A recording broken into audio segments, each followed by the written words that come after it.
Let me ask you something. Have you ever stared at a math problem and just wondered, does this thing even have an answer?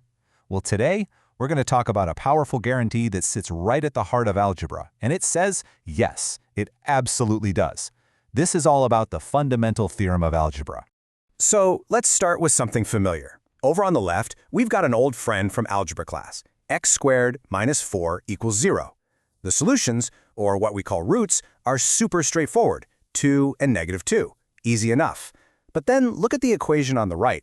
X squared times 4 equals 0. That's a whole different story, isn't it? If you try to solve it, you just hit a wall. There's no real number you can square that will give you a negative number. It kind of feels like our number line is missing something. So what does that mean? Is this equation just broken? Is it fundamentally unsolvable?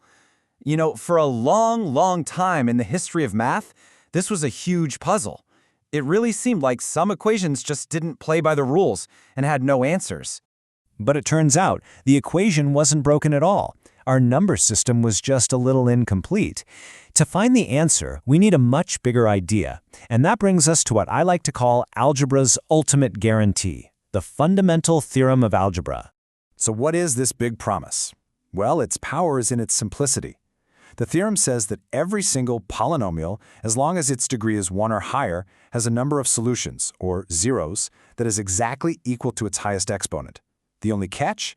We have to be willing to look for them in a slightly bigger playground, the complex number system. Let's break that down real quick. A polynomial's degree is just its highest exponent. That's it. So if you see a polynomial and its biggest power is, let's say, n, then the fundamental theorem of algebra is your guarantee that you will find exactly n answers. Not n minus 1, not n plus 1, exactly n. It's amazing, really. No polynomial gets left behind. Every single one has a full set of solutions. Okay, so using these new complex numbers introduces some new rules of the road. And one of the most important ones is what I love to call the buddy system. The more formal name is the conjugate pairs theorem. And honestly, this slide gets to the heart of it perfectly. A key idea from all our sources is this simple rule. Complex roots love company. They never travel alone. If you can just remember that phrase, you've pretty much got this concept down. So here's how this buddy system actually works.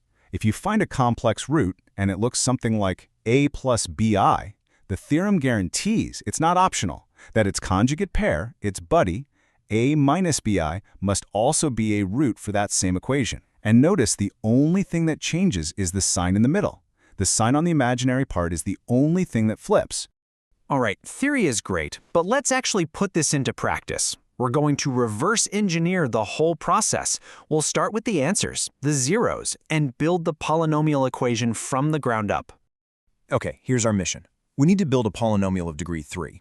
And we're being told that 2 of its zeros are the number 4 and the complex number 2i.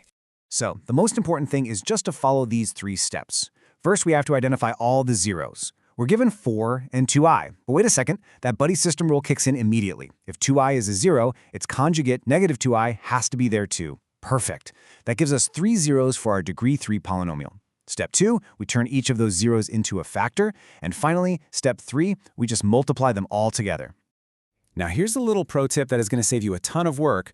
Always multiply the conjugate factors first. Just watch what happens.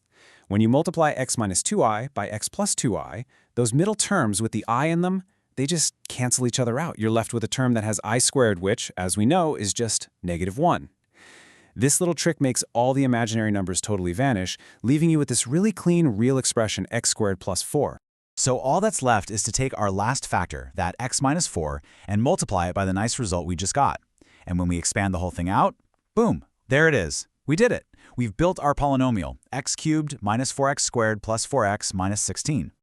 Okay, so now we know how it works, but it's just as important to know where people can go wrong, and maybe even more important, why this mathematical guarantee is so unbelievably critical out there in the real world. Let's look at 2 super common traps. The first one is trying to conjugate a real number. Remember, the conjugate of 5 is just 5. It's not negative 5. The buddy system only applies to the imaginary part of a complex number. The second big mistake is forgetting that one fundamental rule of I when you're multiplying things out. And yeah, we're giving this rule its very own slide because it is the absolute bedrock of all of this. I squared equals negative 1. This is the definition that makes the entire complex number system work. Getting this wrong is, without a doubt, the #1 source of errors. Now, I know what you might be thinking. This is all a very clever mathematical game, but it's just for class, right?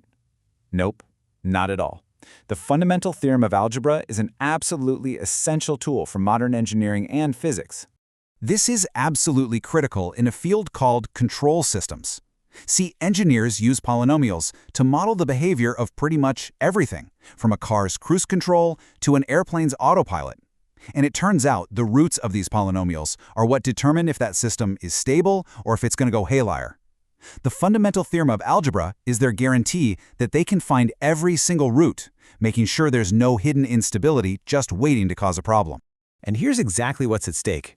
If all the roots of a system's polynomial have negative real parts, that system is stable. It'll settle down. It'll behave like it's supposed to.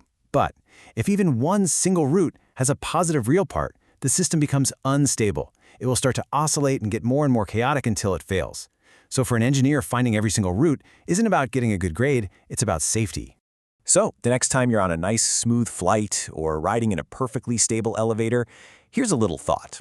Who do you have to thank for that? Is it the brilliant engineers who designed the system? Or is it the fundamental theorem of algebra which gave them the guarantee that the answers they needed to keep you safe actually existed in the first place? It's something to think about.